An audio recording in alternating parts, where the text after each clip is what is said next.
Lui, il veut pas me faire un clin d'œil. Contre droitier, le pied avant l'extérieur sera très important d'être capable de placer nos coups puissants. Oui, on a vu juste avant le coup de gong qui donnait le départ, eh bien, le père, entraîneur de Daniel Santos, s'embrasser effectivement et se souhaiter bonne chance. Santos qui est venu à Montréal avec sa conjointe, son père, son entraîneur et beaucoup de membres de sa famille. Donc lui, il est convaincu de retourner chez lui à Porto Rico avec la ceinture d'Alcine. Et il s'est entraîné à Montréal depuis quelques jours. Et d'ailleurs, plusieurs l'ont aperçu sur le bord du canal de la Chine faire sa petite course matinale. Et il disait qu'il avait été reconnu par des amateurs. Oui, il disait effectivement qu'il était même surpris d'avoir été reconnu. Mais quand on en est à son 11e combat de championnat du monde, il y a de quoi effectivement être reconnu. Eh bien, pas beaucoup de coups d'appliquer d'un côté comme de l'autre jusqu'à maintenant. On s'étudie. Mais ça ne devrait pas tarder, mesdames, messieurs. On fait des feintes, de la provocation. On regarde les réactions de notre adversaire. Mais des grands champions comme ça, c'est au niveau de la contre-attaque, généralement, c'est très rapide. Jab de la part de Alcine qui atteint la cible avec sa gauche.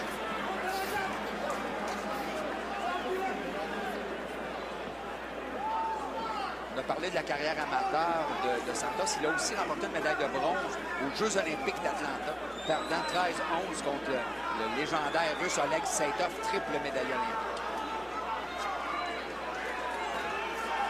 Dans le tableau de chasse de Daniel Santos, on retrouve des noms très connus. Antonio Margarito. Oui, qui est encore champion du monde à 147 livres. José Antonio Rivera à son dernier combat l'an dernier. L'ancien champion du monde de cette association. Et dans le cas de Margarito, je pense qu'il l'avait affronté 2 fois. Oui, c'est ça. Le premier avait eu un nul technique et il avait eu la revanche. Il a aussi battu Giovanni Parisi, l'ancien champion olympique. Battu Yuriboy Campas dans le temps que Campas était à son meilleur.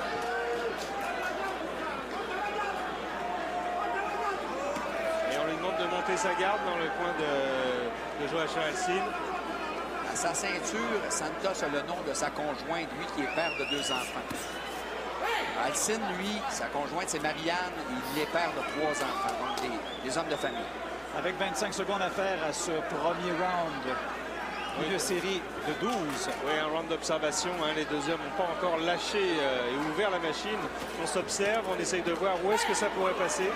Et c'est souvent ce qui fait la marque de ces combats de championnat du monde. De commencer lentement et après ça, on voit de plus belles choses. On s'arrête pour une pause et au retour, pendant qu'on se frotte un peu, voici la suite.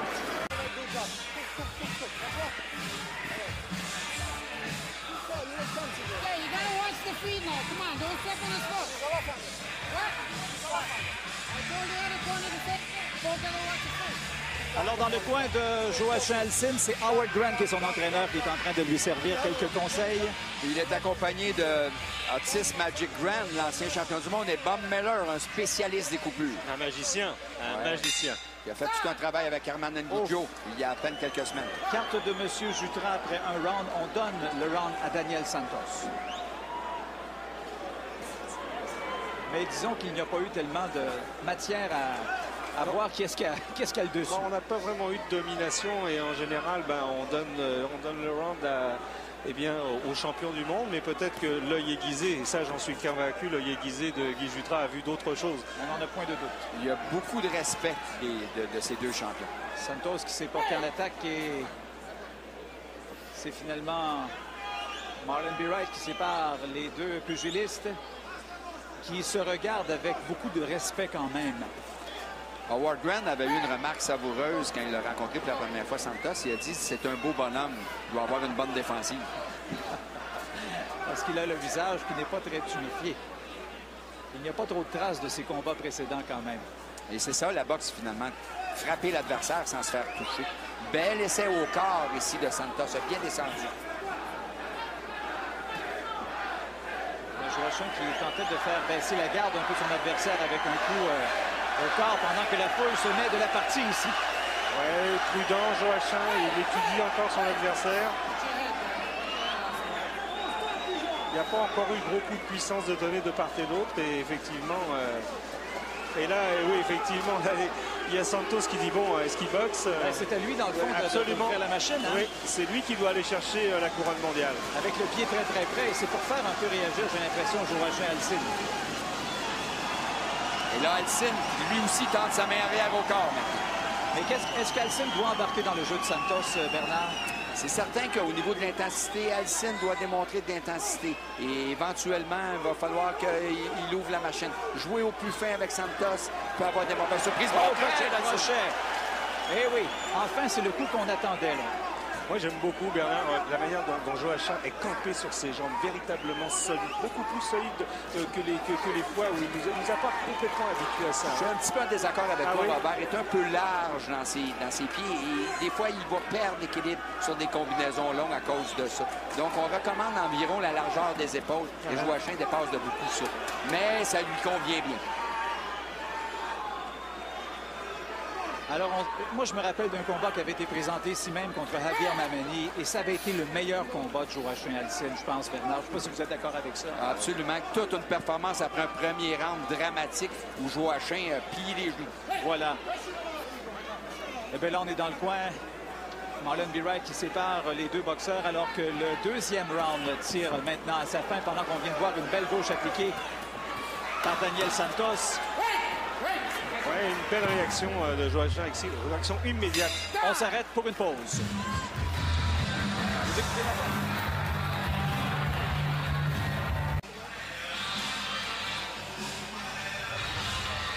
Eh bien, voici les meilleurs échanges au cours de ce dernier round et les attaques de Joachim Alcine. Et Bernard, vous avez vu ce crochet de gauche qui n'a finalement pas fait tant d'impact que ça, mais les têtes se sont touchées. Oui. La tête et le menton de Alcine, heureusement, pas de dommage. Si Daniel Santos avait remporté le premier round aux yeux de Guy Jutras, c'est Alcine qui a gagné le deuxième, 10-9. Nous sommes à égalité après ces deux premiers rounds.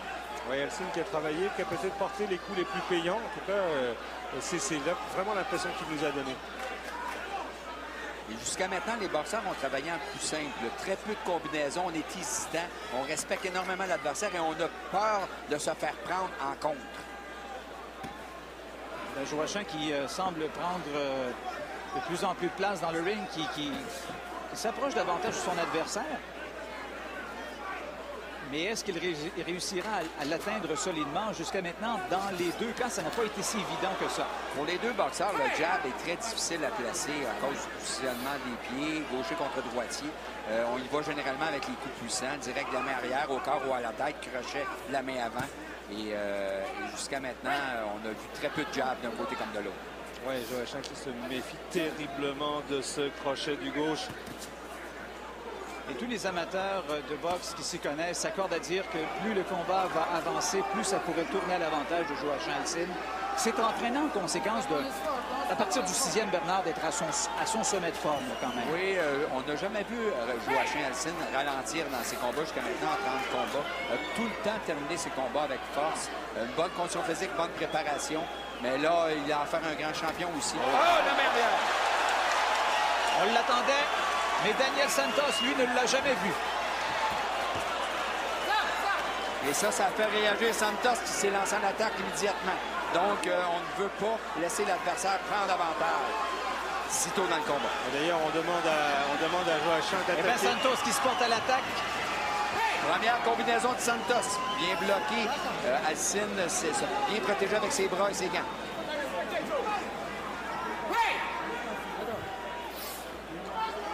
Eh bien, on peut voir sous l'œil gauche de Daniel Santos qu'il y a une rougeur actuellement. Le signe qu'il a été... C'est peut-être le coup de tête qu'on a vu tout à l'heure ici dans le coin.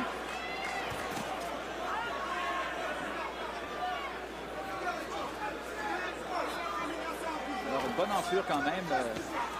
Et Alcine qui réussit à placer deux bons coups. Et cela faudra surveiller du côté de Marlon B. Wright, le fait qu'il retient peut-être un peu Alcine, Daniel Santos. Il vous a écouté, là. Alcine est beaucoup plus incisif là, maintenant. Il semble beaucoup plus réveillé. On est embarqué dans le combat. Là, et... On entre dans la boîte téléphonique tranquillement. Oui, et surtout que Joachim, quand il commence, c'est tout un crescendo. Hein. C'est round. Et que ça... Ah, ben c'est là qu'il y a eu l'enflure sous l'œil de Daniel Santos. Ouais, c'est la belle main arrière, hein, Bernard? Oui, le coup puissant du round, solide, bon transfert de poids. Et ça fait réagir Santos. Et on a vu tout de suite les entraîneurs dans le coin et le soigneur venir constater les dégâts. Et ça semble s'être replacé. Nous sommes prêts pour ce 4e round. Carte de M. Guy Jutras. Alcine domine 2 rounds sur 3 jusqu'à maintenant. Pardon, c'est Santos qui aurait dominé le dernier round. On s'excuse auprès des téléspectateurs. C'est difficile pour nous de commenter ce qui se dit dans les coins parce que les entraîneurs ont refusé d'avoir les micros. On sait que c'est un combat super important pour la carrière de leur boxeur et on veut garder le secret dans le coin. Donc, c'est impossible pour nous de commenter à ce niveau-là.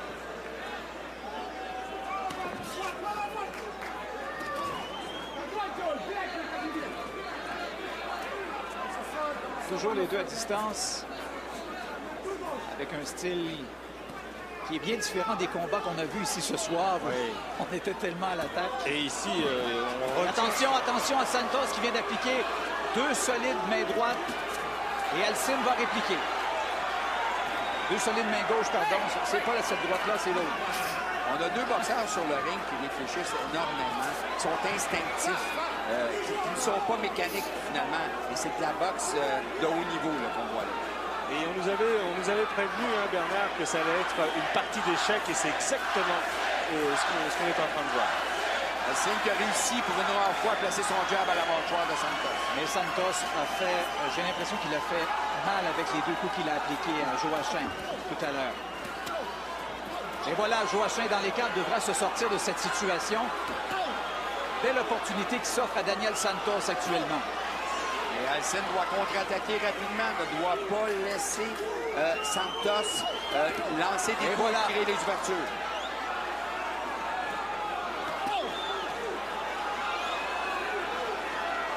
Et comment expliquer que Alcine ne se porte pas à l'attaque plus que ça actuellement et qu'il reste dans le coin? Il faut sortir du coin généralement. Il semble jouer à la trappe, mais c'est dangereux face à un dur cogneur comme Santos. Et voilà Alcine qui se met à l'attaque.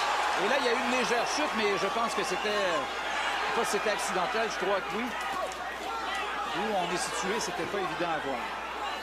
Ouais, j'ai l'impression qu'il voulait peut-être épuiser un petit peu Santos en restant dans le coin et ensuite, eh bien, effectivement, préparer sa contre-attaque. Et bien là, l'intensité commence à monter entre les 2 boxeurs qui font réagir la foule.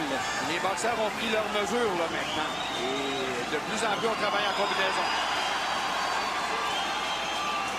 Avec 20 secondes à faire à ce 4e round. C'est prévu en 12. Ce combat de championnat du monde. Défense obligatoire pour Joachim Alcine. Le titre mondial des super mi-moyens de la WBA. Et la foule qui soutient Joachim. On s'arrête pour la pause. Restez avec nous, mesdames, messieurs. Pour ce combat, on se retrouve dans quelques instants.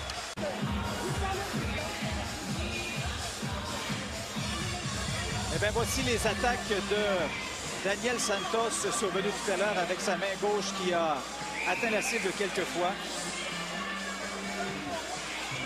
Ouais, Santos qui a été peut-être non seulement le plus précis, mais il frappait avec puissance et effectivement, il veut amener Joachim à sortir, à ouvrir sa défensive. Carte de Guy Jutras, un autre round qu'on donne à Daniel Santos. Il faut que Alcine réussisse à faire sortir Santos de sa zone de confort. Il semble, Bernard, bien installé dans cette zone de confort actuellement. Regardez, il pousse Alcine qui doit se défendre face aux attaques de Santos, qui est beaucoup plus actif, qui commence à bouger un petit peu plus dans le ring.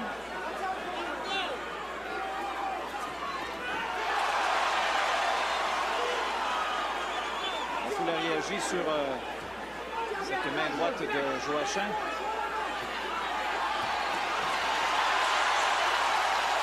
Santos et Alcine a réussi à emmener Santos dans les cadres. Donc, quand il a placé sa main droite au corps, Santos n'avait pas l'espace voulu pour retraiter.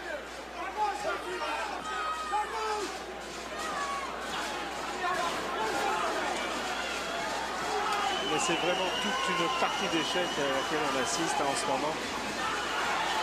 Et Et Alcine, qui encore une fois, là, maintenant, semble avoir trouvé un filon, place sa main arrière au corps.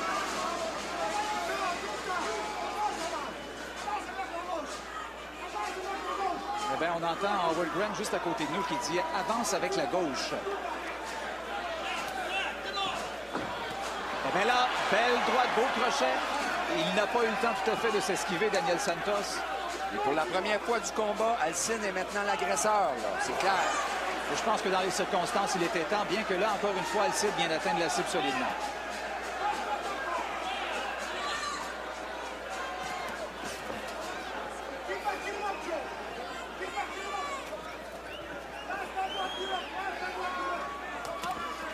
On veut que dans le coin, on est dans le coin des Grand, on les entend très bien. On veut qu'il utilise sa main droite à profusion, comme il vient de le faire. Il devrait enchaîner avec son crochet. Quand sa main droite fonctionne bien, réussit à toucher la cible, il devrait lancer son crochet à la tête. Avez-vous l'impression, messieurs, que Daniel Santos commence à être un peu moins actif qu'il ne l'était? Est-ce qu'il aurait été atteint solidement? Il me semble qu'on le voit moins à l'attaque. Il a trouvé en Alcine, dans ce round, un boxeur beaucoup plus hardi, beaucoup plus téméraire. Et ça le ralentit un peu. Et là, encore un jab qui est bien passé de la part de Alcine. On peut penser qu'il a commencé à prendre la mesure, Guy, de Santos et qu'il se méfie peut-être un peu moins.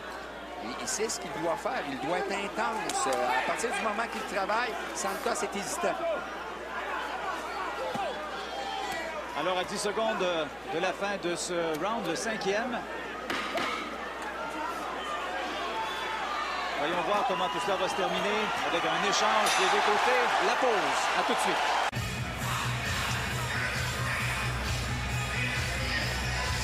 Eh bien, voici les échanges de ce dernier round. Vous avez vu, ça s'est fait très rapidement, la gauche d'Alcine.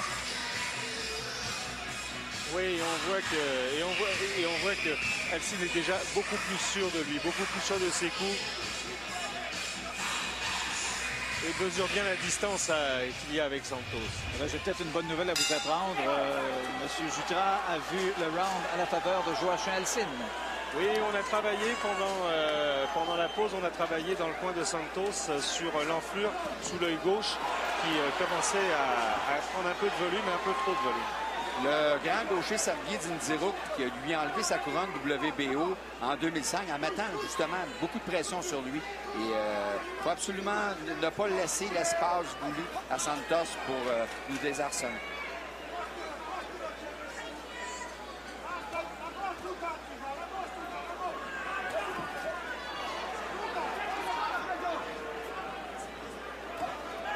On rappelle qu'il y en a plusieurs qui ont prévu l'issue de ce combat en disant que ça allait se terminer par un KO. C'était le cas de Don King qui lui disait, bon, si c'est Alcine qui gagne, je vais être content. Si c'est l'adversaire, je vais être content. Pendant que là, on vient d'y aller de quelques coups qui ont porté.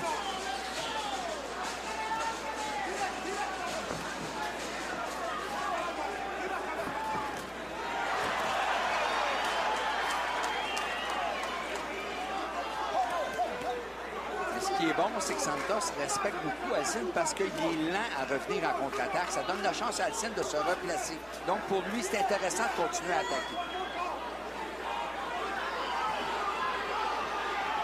Joachim qui coupe mieux le ring maintenant, qui amène progressivement son adversaire et qui répond bien, je trouve, aux contre-attaques de Santos. Tout à l'heure, on boxait avec le pied avant dans les deux cas. Là. On gardait une bonne distance qui faisait dire à Bernard tout à l'heure que c'était difficile de placer le jab. On a changé un peu cette formule-là. Donc, ça rend la défensive plus importante. Disons qu'on se connaît mieux, là. Oh! Et là, Joachim vient d'être atteint solidement. Joachim Alcine est au plancher, mesdames, messieurs. Oui, une solide contre. Hein. Ça s'est fait extrêmement rapidement. Et il a du mal. Daniel Santos qui attend avec beaucoup d'attention et c'est terminé.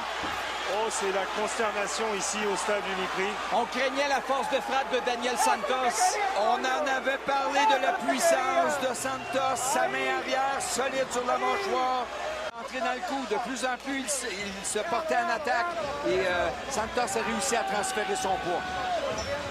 Eh bien, Santos a gagné son pari. Il avait dit qu'il viendrait voler la ceinture et il redevient champion du monde. Eh bien, bon, ça s'est passé avec la gauche tellement rapidement. Et on l'avait dit, Et regardez. Guy, on l'avait dit que cette gauche était foudroyante. La moindre erreur était fatale. Et voilà. Court, main arrière, au menton. Courte Dès main qu'il a arrière. baissé la défense, il s'est montré vulnérable face à la gauche de Santos. Et c'était solide. Alcine n'a jamais pu récupérer. Et c'est la consternation véritable. Il y a un silence dans les tribunes. Les gens sont comme sous le choc. C'est un scénario que plusieurs avaient envisagé, mais honnêtement, là, on ne s'y attendait pas d'avoir un résultat de cette façon si décisif dans un seul coup de poing. Alcine, c'était, pourtant, il l'avait dit, je me suis préparé avec Adonis Stevenson, un solide gaucher, un cogneur, et on s'aperçoit que ça ne suffisait pas. Bon, Joachim a repris ses esprits. On s'arrête le temps d'une pause et on vous revient avec...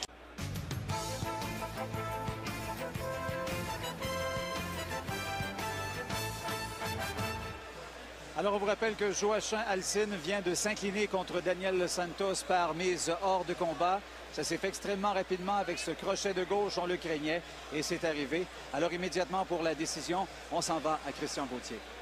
Mesdames et messieurs, le gagnant de ce combat par KO à 2 minutes 10 secondes du 6e round et nouveau champion mondial des super mi-moyens de la WBA. Ladies and gentlemen, the winner of this bout by knockout at 2 minutes and 10 seconds of the 6th round, and new WBA Super Welterweight Champion of the World, Daniel Santos!